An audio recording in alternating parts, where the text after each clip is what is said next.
Now, looking at all the situations this time around, we move from West Africa to East Africa. And joining us on the news tonight to take a look at the latest development in Kenya as citizens await the official announcement of results is Professor Gitile Naituli. He is a former commissioner of national cohesion and integration in Kenya. Good evening to you, Prof. Good evening to you and good evening to your viewers. Now, Professor, international election monitors have praised the conduct of the elections in Kenya. They, however, say emotions are high and and expectations too. Do you feel the delay in announcement of by the IEBC, the Independent Electoral Boundaries Commission, is in order? Why is it taking so long to announce the results? Well, the international community, first, they are wrong to say the emotions are high. There is absolutely no emotions in this election because the IEBC, Independent Boundaries and the Electoral Commission has been extremely transparent and they have posted all the necessary constituency forms that the 4As into their website. They are available to the international community. They are available to all the political parties, the competitors. They are available to all the interested parties. That level of transparency has not been witnessed in Kenya before. It's fantastic. And therefore, the Kenyans also, this election, unlike other elections, this election has absolutely no tribal element into it. The Kenyans are considering these elections based on the agenda of the political parties, what is contained in their manifestos.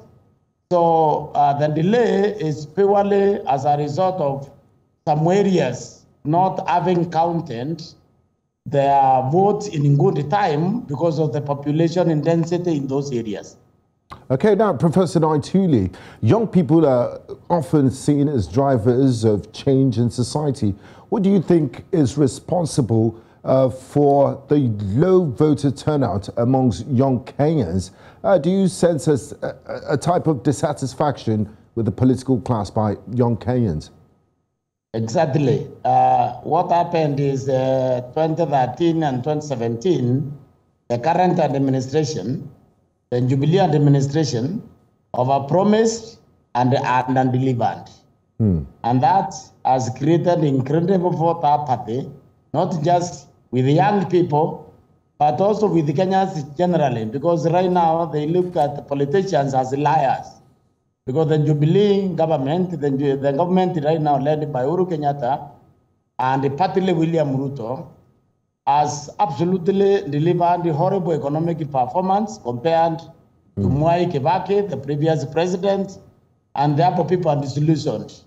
They think that whatever the politicians say, they cannot achieve it. Now, Professor Naituli, the IEBC earlier today cautioned media houses from announcing results. What do you think their concerns might be, and what does the law of the Republic of Kenya say on announcement of results? Who is responsible for announcing election results? The person responsible is the National Returning Officer for Presidential Elections, who is the chairman of the Electoral Commission. That is the person responsible. The media houses are doing a lot of speculation, where when they report, some of them don't have time to download the forms that the 4As, which are the forms originating from tallying centers, or rather from polling centers. Because the Kenyan law requires that a polling center is the final pronouncement of the results, and a polling center has a maximum of 700 voters. So some of them are not downloading appropriately, and therefore giving misleading information to the public, and that has to concern the electoral body, because the electoral body want to do a perfect job this time around. The last time they did it, they forced the country into a second election. They don't want to repeat that again. Okay. So the media need to be more responsible. If you ask me, I support the electoral body on that question. Okay, now talking about these elections are in what we call the new age of social media. We've seen a lot of disinformation pre-election, and even now that results are coming up. There's so much disinformation out there. What would you say some of the effects of this general disinformation that is spread on the internet? I think the disinformation has very little impact. I don't even know why people are panicking.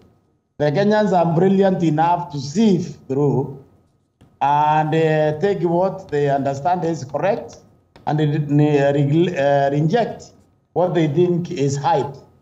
So I think nobody should panic because you can do nothing with the social media. We have freedom of information here, media freedom. So as long as what you are saying is not propaganda for war, it's not incitement to violence, it's not vilification of any community, you can say it. That's our laws. Okay. So for that reason, we need to accommodate all the rubbish, if I want to use that term, which come from the social media.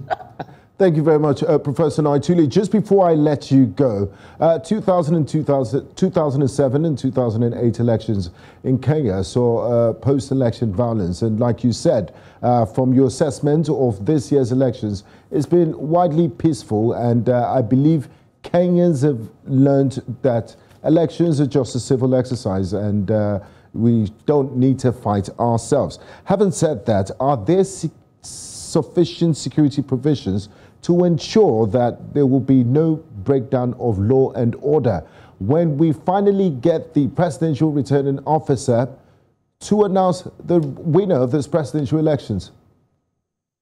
There will be no breakdown of law and order this time because the Kenyans have understood that the politicians are fairly very selfish people. They look for their own interests.